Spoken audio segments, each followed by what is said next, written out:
Hello everyone, welcome back my channel. आज का जो टॉपिक है वो है भूमिका। इसके पहले परिस्थिति का वीडियो अपलोड हो चुका है। अगर आप लोगों ने नहीं देखा है तो आप जाके देखिए। ये वीडियो काफ़ी इंपॉर्टेंट है आपके किसी भी एग्ज़ाम के लिए, चाहे आप टीजीटी, पीजीटी, जीआईसी, नेट का कोई भी एग्ज़ाम हो। सभी एग्ज़ाम में आपके सिलेबस में ये भूमिका, परिस्थिति सभी जो जो इस वीडियो पे अपलोड है, वीडियो सभी चैप्टर से एग्ज़ाम में क्वेश्चन आते हैं, क्वेश्चन बनते हैं। तो वीडियो बहुत ध्यान से देखिएगा। अगर आप इतना पढ़ लेते हो तो आपको आपका ये जो चैप्टर है एकदम कंप्लीट हो जाएगा। बस आपको प्रैक्टिस ही करना रह जाएगा। तो आइए देर न करते हुए वीडियो को स्टार्ट करते हैं। अगर आपको इस वीडियो का नोट चाहिए तो इस वीडियो के डिस्क्रिप्शन में लिंक मिल जाएगा, आप वहाँ से जाके डाउनलोड भी कर सकते हो। भूमिका शब्द का सर्वप्रथम प्रयोग जी.एस. मीड ने किया था। भूमिका जो शब्द है इसको सर्वप्रथम मीड ने दिया था, लेकिन इसका विस्तृत वैज्ञानिक अध्ययन जो है रॉल्फ लिंटन ने किया था। लिंटन ने कहा कि परिस्थितियां ग्रहण की जाती है जबकि भूमिका संपादित की जाती है। इनका मानना है कि एक व्यक्ति जो है एक परिस्थिति धारण करने के कारण व्यक्ति जो कार्य करता है वह उस पद की भूमिका कहलाती है। लिंटन का मानना है कि भूमिका परिस्थिति का गतिशील पहलू है। यानी कि अगर आप टीचर हो तो टीचर क्या हुआ, ये आपकी परिस्थिति है। वहीं पे टीचर के पद पे आप जो कार्य कर रहे हो वो आपकी भूमिका हो गई। अगर डॉक्टर हो तो ये आपका स्टेटस है। वहीं पे जो आप कार्य कर रहे हो वो आपका रोल हो गया। तो ये आप लोगों को समझ में आया होगा कि भूमिका क्या है। यानी कि जो कार्य आप कर रहे हो वो भूमिका हो गई, किसी भी पद पे होते हुए भी। किम्बाल यंग ने कहा है कि व्यक्ति जो कार्य करता है उसे हम भूमिका कहते हैं। व्यक्ति जो कार्य करता है उसे हम भूमिका कहते हैं। डेविस ने कहा कि परिस्थिति की आवश्यकताओं को पूरी करने के जो कार्य किए जाते हैं उसे हम भूमिका कहते हैं। डेविस ने कहा परिस्थिति की आवश्यकताओं को पूरा करने के लिए जो कार्य किया जाता है उसे हम भूमिका कहते हैं। लिंटन ने दो प्रकार के भूमिका बताई है। वहीं पे परिस्थिति इन्होंने तीन प्रकार में बताया था, एक तो प्रदत्त, दूसरा अर्जित और तीसरा जो है काल्पनिक। वहीं पे इन्होंने लिंटन ने भूमिका दो प्रकार में बताया है, पहला तो प्रदत्त भूमिका और दूसरा अर्जित भूमिका।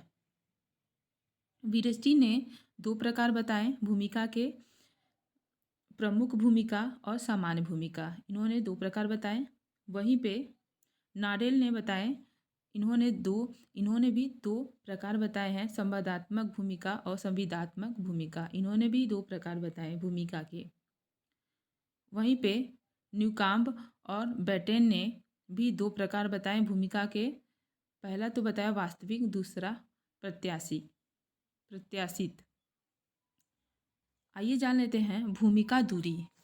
भूमिका दूरी जो है ये अवधारणा दिया था गॉफमैन ने। किसने दिया था? गॉफमैन ने दिया था। और इन्होंने कहा जब व्यक्ति अपने काम से ऊब जाता है तो वह अपनी भूमिका को ठीक तरीके से नहीं निभा पाता और अपनी भूमिका से दूर हटने लगता है। यानी कि अगर आप कोई काम कर रहे हो तो आप एक ही काम को बार बार करते हुए जब थक जाते हो, ऊब जाते हो, तो आपका ना तो उसमें मन लगता है ना आप उसको करना चाहते हो। उस काम से आप दूरी बना लेते हो, वही भूमिका दूरी हो गया। दूसरा है भूमिका पुंज। ये जो अवधारणा है इसको दिया था मटर ने दिया था। और इन्होंने कहा कि एक ही परिस्थिति से जुड़ी कई भूमिकाओं का पुंज यानी सेट। जैसे कि कोई अध्यापक है तो एक तो वो विद्यालय में पढ़ा भी रहा है, दूसरा जितने भी स्टूडेंट हैं उनके माता पिता से बात भी कर रहा है, वहीं पे प्रिंसिपल से उनका संबंध है। यानी कि एक ही भूमिका में होते हुए, एक ही स्थिति में वो होते हुए कई कई भूमिका को वो निभा रहे हैं। तो ये क्या हो गया? भूमिका पुंज हो गया यानी सेट। दूसरा है भूमिका तनाव। ये अवधारणा दिया है विलियम जे गुडे ने। इन्होंने कहा कि जब दो भिन्न भूमिकाएं निभाने में व्यक्ति असहज महसूस करे, यह भूमिका संघर्ष का प्रारंभिक रूप होता है। यानी कि दो भूमिकाएं आपको एक साथ करना हो तो आप उस काम को करने के लिए घबरा जाते हो या फिर आपको असहज महसूस होता है, बहुत दिक्कत होता है, तो ये क्या होता है, भूमिका तनाव। आपको अगर एक ही व्यक्ति को 2 से 4 काम करने के लिए बोल दिया जाए तो वो ऊब जाता है, वो नाराज़ हो जाता है, तो यहाँ पे संघर्ष उत्पन्न होता ही है। वहीं पे भूमिका संघर्ष, ये जो अवधारणा है ये दिया था मर्टन ने। किसने दिया था? मर्टन ने दिया था। और इन्होंने कहा कि भूमिका संघर्ष में व्यक्ति एक समय में 2 भिन्न भूमिकाओं को, भिन्न भागों को पूरा करने में समर्थ नहीं हो पाता। जैसे कि भूमिका संघर्ष, इन्होंने बताया कि जैसे 2 भूमिकाएं अगर हमें एक साथ करना हो और वो दोनों हम अगर ना कर पाए तो उसी को भूमिका संघर्ष करते हैं।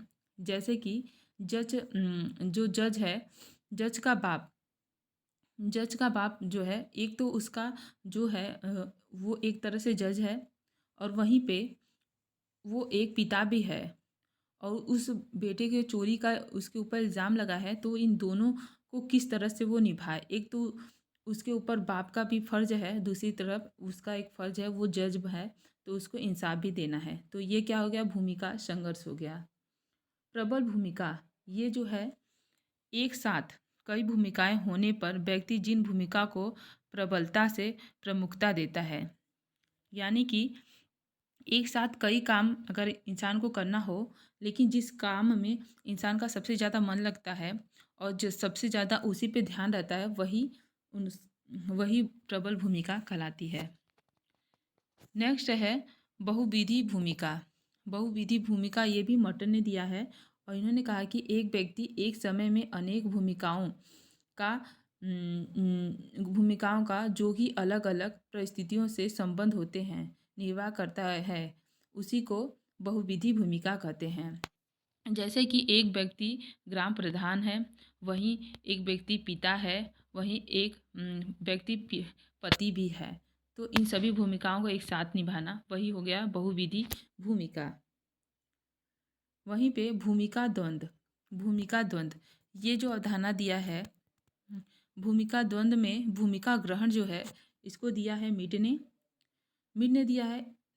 इन्होंने कहा कि किसी परिस्थिति को ग्रहण करने के बाद उससे जुड़ी भूमिका को सीखना, इसका अलग चरण भूमिका निर्वाह होता है। वहीं पे भूमिका वचना जीन पियाजे ने दिया है और इन्होंने कहा कि एक व्यक्ति एक परिस्थिति को छोड़कर जब दूसरी परिस्थिति या भूमिका ग्रहण करता है तो उस पहली भूमिका से वंचित हो जाता है। यानी कि जब एक व्यक्ति एक परिस्थिति यानी कि जब एक व्यक्ति अपने यानी टीचर है, वो टीचर छोड़ के वो प्रिंसिपल बन गया, तो वो उसकी दूसरी परिस्थिति हो गया और अगर उसको करते हुए दूसरे भूमिका को निभा रहा है तो वही भूमिका वचना हो गया। उसके आगे की भूमिका छूट गई, उन्होंने अभी जो परिस्थिति अपनाई है उसी को धारण किया है, तो वही भूमिका वचना हो गया। नेक्स्ट है भूमिका संक्रमण, ये दिया है दुर्खिम ने। इन्होंने 2 भूमिकाओं के बीच की स्थिति, इसी को कहते हैं भूमिका संक्रमण। वहीं पे भूमिका बाधा, ये जो अवधारणा दिया है वो किर्क ने दिया है।